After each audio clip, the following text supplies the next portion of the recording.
Just like, I love to tell this story. I was in Hawaii, I met this young fellow on the beach, and we were talking about chanting mantras.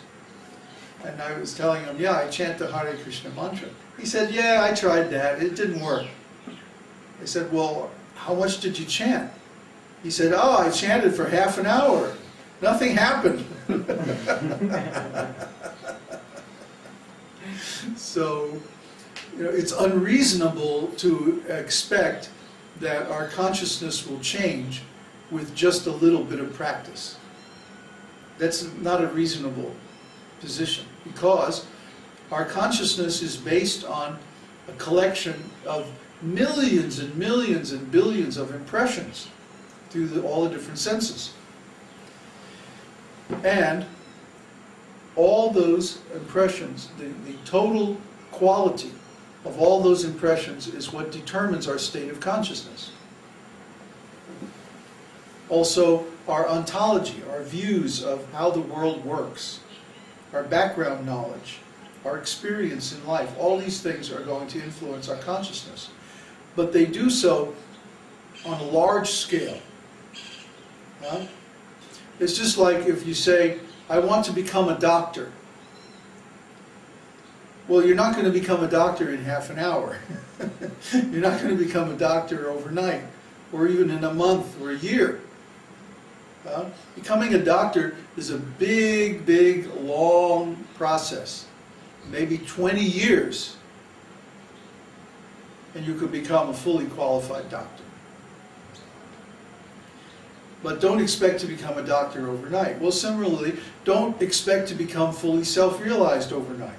Don't expect the mantra to have instant effects. It won't.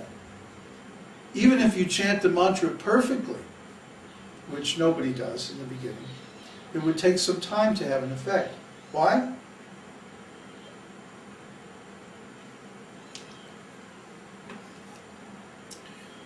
Because we have a backlog of so many millions and millions of impressions of material consciousness, of material ontology. We have a background. Every time we create a thought, we also create an impression. So we have not only the impressions of the outside world coming through our senses, we also have the impressions that we ourselves create within our minds by thinking. Thinking is like having a conversation with yourself, isn't it?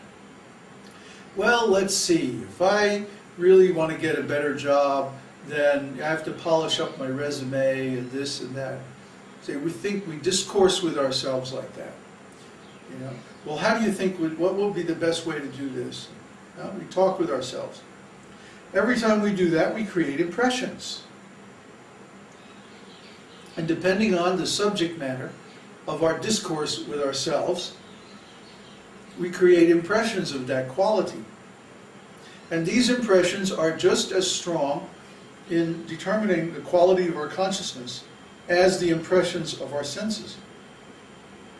That means both our senses and our mind have to be engaged in transcendental subject matter in order to become self-realized.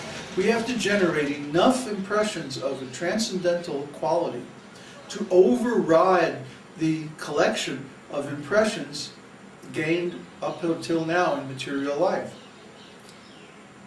So even though transcendental impressions are stronger than material impressions, it's going to take some time. That's only realistic. And we have to also perform some purification process. We have to do something to flush out some of those old impressions, to get rid of, especially the ones in the mode of passion and ignorance. Because passion and ignorance are especially dangerous, and they cover up our real knowledge, our real consciousness, with something that's completely false. Even the mode of goodness by itself will not give spiritual realization. The mode of goodness is simply a platform on which we can perform transcendental activities and think transcendental thoughts and hear transcendental sound vibration. When we attain the mode of goodness, then at least we're not like the elephant who takes a nice bath and then comes out of the water and immediately rolls in the dust and throws dirt all over himself, you know. But if we engage, if we say, oh yes, I'm performing devotional service, and then we go out and perform activities in the modes of passion and ignorance, well, you know, what are we doing? We're just ruining all of this work that we did by covering ourselves over again with passion and ignorance. No, we have to live in the mode of goodness, so at least we don't get more contaminated. And then, by performing devotional service, we can cleanse the contaminations of the past.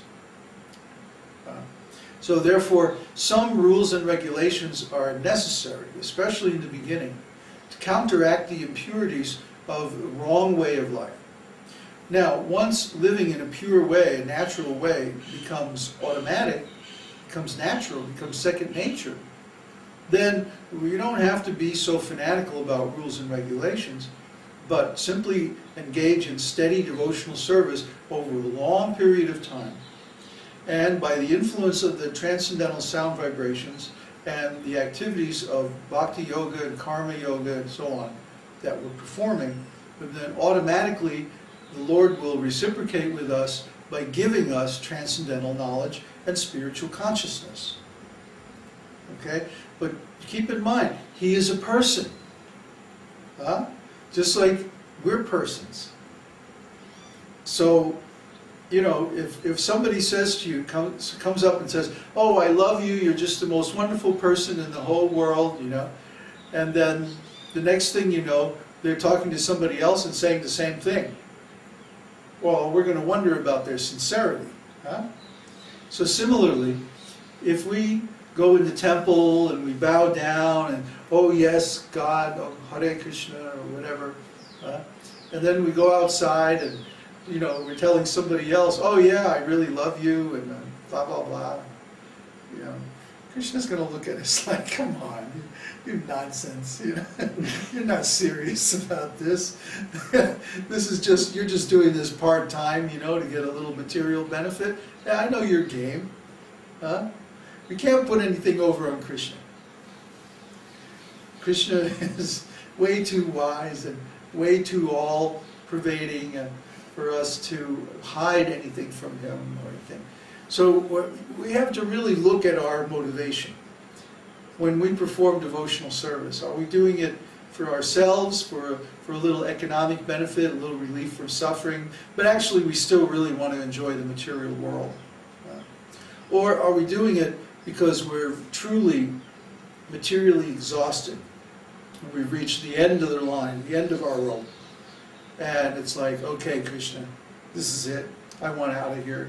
I'll be in the spiritual world again.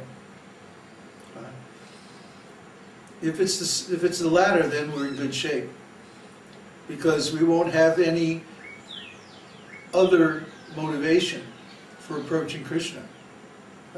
Just perform service to Krishna. And it's a fact. If we approach Krishna in that mood of, I have no other shelter. There's nothing else in this world that's interesting to me anymore. I don't care about any of this stuff. I just want to be with you. Because actually I know that's what's going to make me happy. If we approach Krishna like that, He'll reciprocate very quickly. Very strongly, very tangibly. But if we're trying to hedge our bets, you know, well, yeah, I'll do a little devotional service, and then, you know, I'll make sure to get a good college education, and, you know, then I'll do a little devotional service, and then maybe I'll get married and have a family, and then I'll do a little devotional service, and then, you know, maybe I'll study bookkeeping on the side, you know. You think Krishna is going to be very excited about our approaching Him like this? No. No, He's going to be like, yeah, okay, yeah, I've seen this one before. And He's not going to give all of Himself. He only gives Himself to those who are completely sincere. And He's not like us. It's not a matter of guesswork, you know. If we get into a relationship, we're always guessing, huh? Oh, does she really love me? Is he really sincere? You know, is he really going to make a good disciple? If I initiate him, you know, is he really going to stick with it? It's always guesswork. We never really know. But Krishna really knows. He knows our hearts. He can see everything. So there's no way to fool Krishna.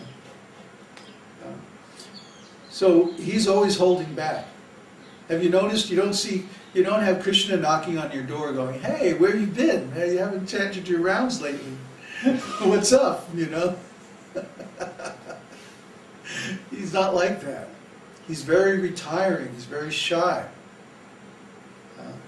So he doesn't push ourselves on us. He waits for us to approach him. But when we approach